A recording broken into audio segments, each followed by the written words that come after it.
Dream, dream, dream, dream, dream.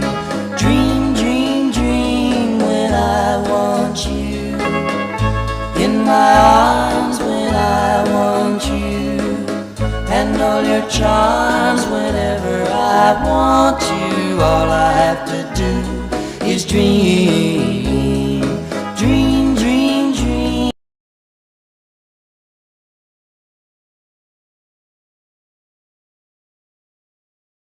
The alarm clock next to Pinky's bed sang its annoying, jingling song at its usual hour that morning, just like so many other mornings before it. She lifted her leg aimlessly in the direction of the irritating sound and finally managed to silence it after a few attempts before inadvertently dragging it off the end table and onto the floor. The sudden crash jolted her awake.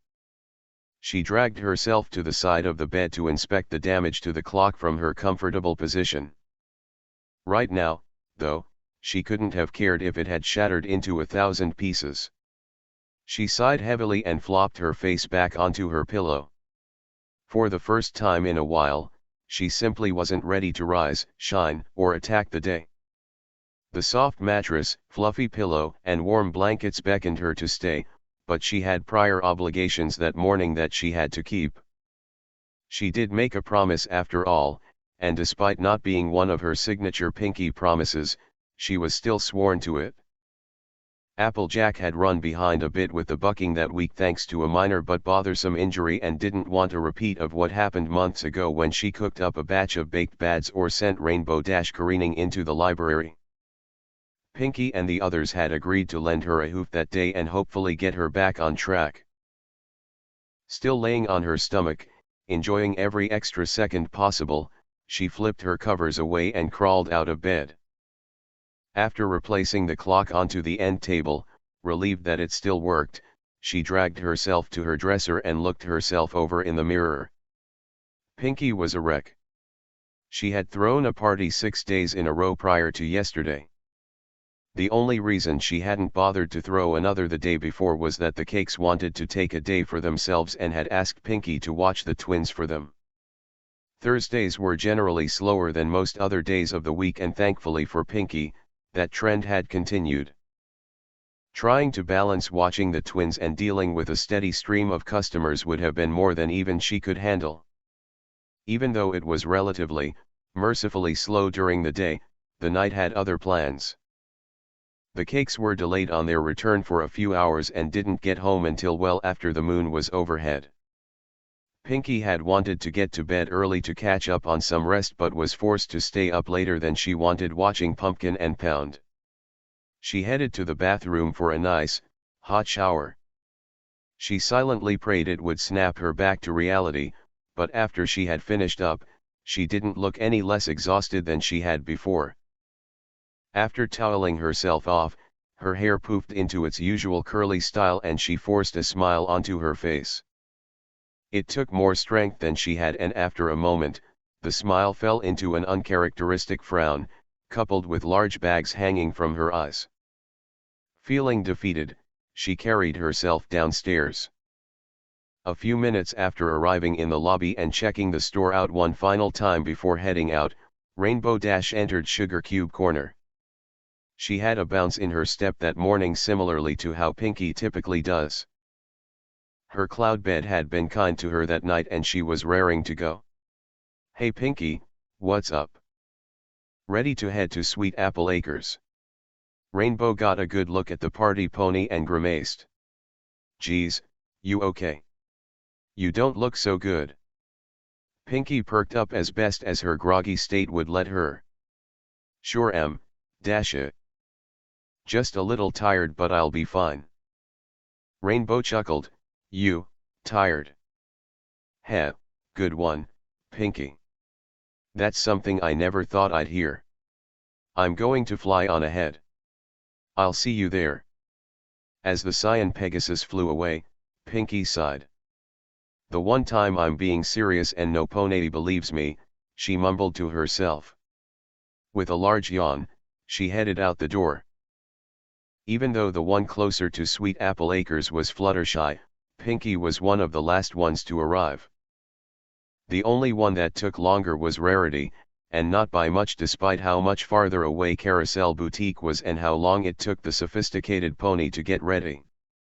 She even had to pick out just the right chapeau to bring with her to wear during lunch, lest the midday sun get in her eyes or make her sweat and cause her makeup to run. Most of the morning, Pinky drudged through her work, taking much longer to knock the apples from their branches than the others. They were too caught up in what they were doing to ask if she was all right, even though it was plain on her face. She even caught herself leaning up against a couple tree trunks asleep.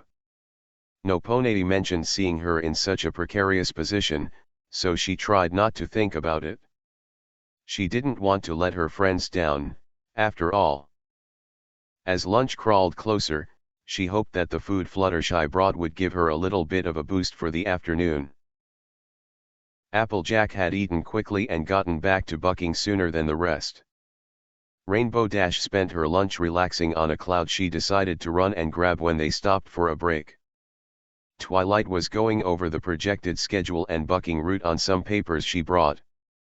Rarity and Fluttershy sat and gossiped while they ate. The normally hyperactive Pinky nibbled at her daisy sandwich without saying a word. The orange earth pony had gotten a few more trees taken care of when the one she was working on cracked from the strength of her kicks. It was a deep and wide break, but the tree stood. The loud snaps got the attention of the others, including the exhausted Pinky. "Aw, shoot," Applejack sighed. This was one of the older trees in this orchard. "It's so much larger than most of the others, why see. One of our most productive trees too. I've seen plenty o' cracks before, thanks to all the buckin' we do ta these things, but not like this one. We'll probably need to take er down." "Poor thing. How long does it usually take to get a tree removed?" Pinky asked. "Depends on how deep the roots go really. Can take anywhere from a couple hours to several. Being an older tree, it's more likely to take a while," Applejack explained, "but it should be okay for now. We still got a long way to go before we're done bucking these trees today, otherwise I'd say we take care of it now. But, me and Mac can take care of it tomorrow." Pinky took another look at the jagged crack in the massive trunk. "Well, I suppose." It's just that she tried to say before she was cut off by a twitchy tail. She forgot how tired she was upon seeing her tail going crazy. "Eep. Girls. My pinky sense is tingling." She looked skyward trying to spot what could possibly, randomly, fall out of the sky, but it had been a clear day so far. She turned nervously toward the tree and began to sweat. "Pinky dear, I trust Applejack's judgment on the matter. If she says the tree will be fine until tomorrow, then it will be fine," Rarity said. "She's been doing this sort of thing long enough, so she probably knows what she's talking about." The posh pony looked through the dense orchard and raised a hoof to her chin. Applejack obviously was more familiar with her acres of land, but trying to find the damaged tree the next day could possibly take more time away from actually removing it than she and her brother would like. With this in mind, Rarity had an idea and pulled off the bright purple bow adorning her hat, albeit rather grudgingly, and wrapped it around one of the lower branches. Applejack and Pinky were the only ones who noticed the unicorn's actions and didn't know what to make of it. "What's that for?" Pinky finally asked. "Well, I thought that the purple would stand out well against the sea of greens and browns and make it easier for Applejack to find the tree tomorrow when she and Big Mac come out here to dispose of it," Rarity explained, almost too proud of her idea. I guess that makes some sense," Pinky admitted, rubbing the back of her neck uncertainly. "I still think we should at least pull it down. Just in case, you know." Rarity chuckled at Pinky's insistence. "Darling, Applejack and Big Mac will handle it. Don't worry so much." Suddenly, there was a soft ruffle from the grass behind the broken tree. Pinky and Fluttershy looked around the trunk and saw a squirrel laying on the ground. It hadn't been there a minute ago. Fluttershy darted over to the critter with a gasp. "Oh my goodness! Are you okay?" She picked up her furry friend and checked him for any injuries. It pointed up to a small hole overhead in the middle of the trunk where 3 other squirrels were peeking from. 2 appeared to be smaller than the others. "Oh, is that your family?" The squirrel nodded its head. "Did you fall out of your hole checking to see what all the commotion was?" It nodded again. Fluttershy giggled, "Looks like your Pinky sense was right after all." A tired grin found its way to Pinky's face. "Heh, I guess so. Fluttershy, will you help me pull this tree down? Please. You've been listening. I'd rather not leave it like this." She was starting to wonder if it was paranoia or fatigue that was making her carry on about a situation that seemed to already have a solution. "Well, I'm not as strong as Applejack or Rainbow Dash, but yes, I'll help. Just let me find a new home real quick for my little animal friends and I'll do what I can," Fluttershy said. "But can't they just hang out for a minute somewhere out of the way?" Fluttershy laid a hoof on Pinky's shoulder reassuringly. "Don't worry, it shouldn't take long to find another tree with some shelter for them." The squirrel family skittered down the tree trunk and met up with the tiny father, ready to follow the yellow Pegasus to wherever she led them. Pinky slouched low, frustrated that her words were falling on deaf ears. "Why do they have such a hard time taking what I say seriously sometimes?" she thought to herself. "I know I can be hyper and random a lot, but still." She tried to pay it no mind. Fluttershy did agree to help, which was more than Applejack or Rarity could say right now. Rainbow was still lounging at the time, intent on taking a bit longer of a break than the others. She was the fastest mare in Equestria, so a few extra minutes wouldn't hurt any pony. Seeing Fluttershy leading a squirrel expedition gave her an almost mean idea. She and Pinky agreed a long time ago not to prank Fluttershy, but they didn't say anything about her little friends. When she had an opportunity to sneak off unnoticed by the others, she sped away and returned a minute later with a rain cloud. She hovered herself over her intended prank victims and readied herself. Twilight was just finishing up her lunch, ready to bring her work over to Applejack and go over her papers again. So far, they had made fair time, but she felt they could do better and had spent most of her break drawing up some possible ways to shave some time off their chore. She lifted her parchments up and boom! The sudden loud thunderclap made Twilight jump and accidentally fire some blasts of her magic in random directions, one of which nearly hit Pinky. Unfortunately, it didn't miss the tree behind her that she was vigilantly guarding. The magic connected right on the crack and splintered some of the exposed hardwood, causing the rift to widen even further. Fluttershy's squirrels had darted away at the noise the second it happened.